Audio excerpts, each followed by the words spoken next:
নমস্কার, অঙ্কিতাস লিটল ওয়ার্ল্ডের আরও একটি মিনি ব্লগে আপনাদের স্বাগত। সেদিন গেছিলাম বিয়ে বাড়ি, যেতে একটু রাত হয়ে গেছিল, তাই গিফটের পর্ব তাড়াতাড়ি মিটিয়ে নিয়েই মন্দি স্ন্যাক্সের দিকে। শুরুতেই ছিল চিকেন আর ফিশ পকোড়া, তার সাথে ছিল লোভনীয় ফুচকা।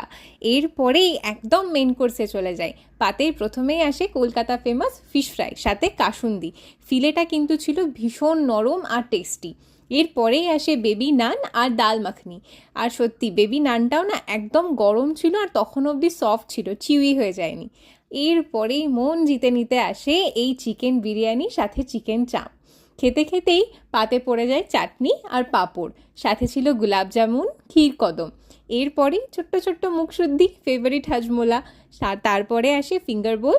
হাত ধুয়ে তাড়াতাড়ি নিচে চলে যাই, এক স্কুপ করে আইসক্রিম নিয়ে বেরিয়ে পড়ি বাড়ির দিকে। মিনি ব্লগটা ভালো লাগলে চ্যানেলটা সাবস্ক্রাইব করে দেবেন। Thank you.